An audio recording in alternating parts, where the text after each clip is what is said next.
जे 60 समष्टि जायोब्ला प्रमद बर'खौ 10 बार खुलुमगोन होननानै मानगोनां रायजोफोर गोदो गोदाय बड'फा उपेन्द्र ब्रह्म बै समनि दैदेनगिरिफ्रा बुंदोंमोन जे जोंनि रायजोआ संकसनिफ्राय सदिया जानांगोन दाख्लै 2020 नि सुक्तियाव बियो गहपुरसिम जोङो गामि सोजानो नायो गामिया सोजाबाय बिनि खामानिया जागायजेनबाय नाथाय बे जानायनि सिगाङाव बिथांमोना बुंदोंमोन गामि मोनसे सोनो हायोब्ला जोङो राजखान्थि गारगोन उमुक गारगोन थुमुक गारगोन गोबाङानो बुंदोंमोन नाथाय दिनै गामिया हाबबाय बिसोर जेबो बुंनो हायाखिसै समष्टिया जे 52 समष्टि जागोन बेखौ बिथांमोनाबो मिथियो नाथाय बर' हारिनि बर' बिदा फंबाय आइ आफानि गेजेराव दिनै गोविंद बसुमतारिनि मावनाया जायाखै प्रमद बर'नि मावनाया जायाखै जोंसो गोरोंसिन जोंसो हासिनगो जोंसो हारिनि थाखाय बांसिन सानो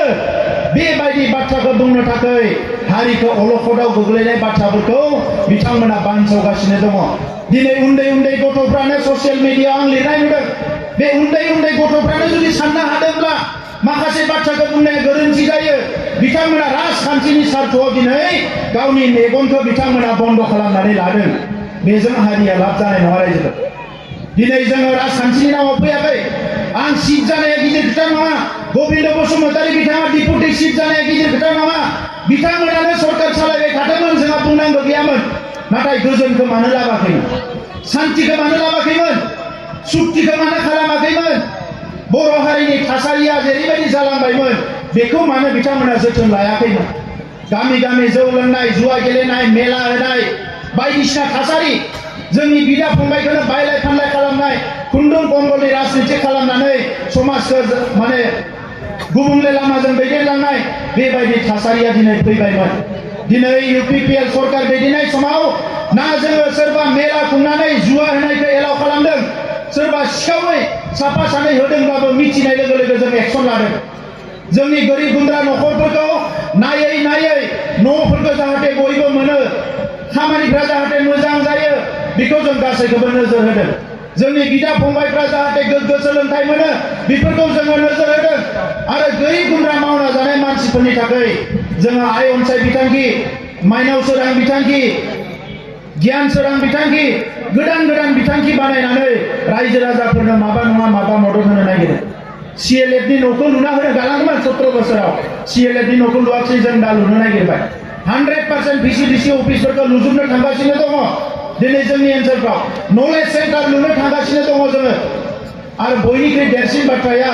गोदो गोदायनिफ्राय दैदेनगिरिफ्रा बुंदोंमोन जोंनो डाक्टार नांगौ इन्जिनियार नांगौ दा बेखौनो जों खालामनो थांगासिनो दङ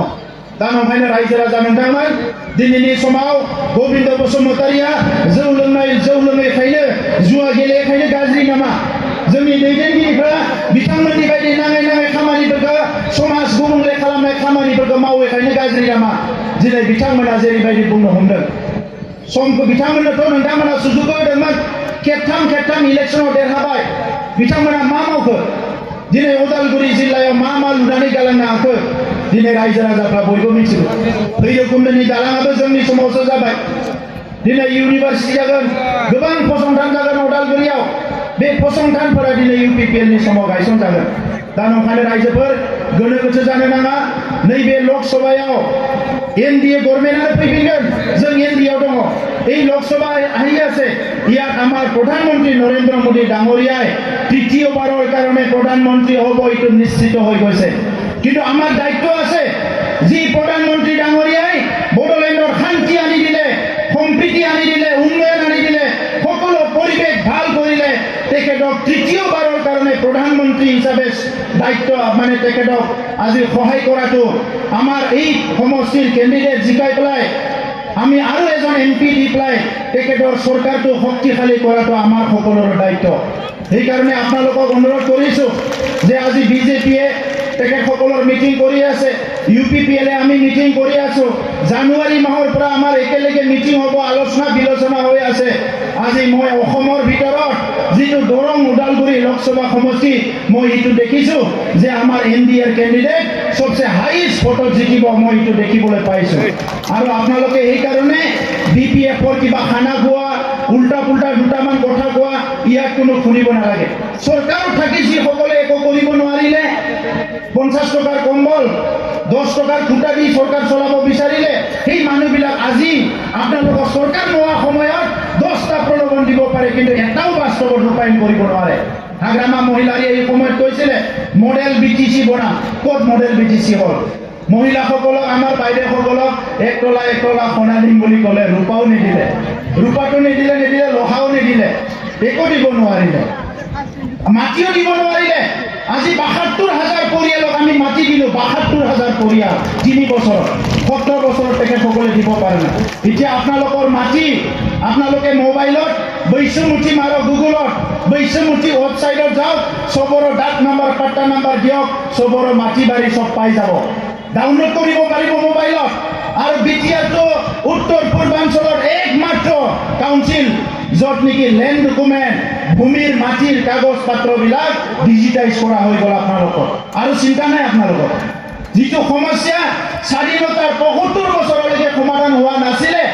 আজি গোৰ্খাসকলৰ মাটি বড়োসকলৰ মাটি আদিবাসীসকলৰ মাটি বিভিন্ন জাতি জনগোষ্ঠীৰ মাটি আপোনালোকে আৰু মণ্ডল অফিচত যাব নালাগে নিজৰ মোবাইলতে এপ্লিকেশ্যন দিয়ক ইয়াৰ পৰা আপোনালোকৰ মাটি ট্ৰেন্সফাৰ ৰেজিষ্ট্ৰেশ্যনৰ কামবিলাক সব আৰম্ভ হৈ যাব যে স্বাধীনতাৰ ৭৫ বছৰত আমাৰ ৰাইজে কি সমস্যাত ভুগি আছে এই সমস্যা স্থায়ী সমাধান কৰাটো আমাৰ দায়িত্ব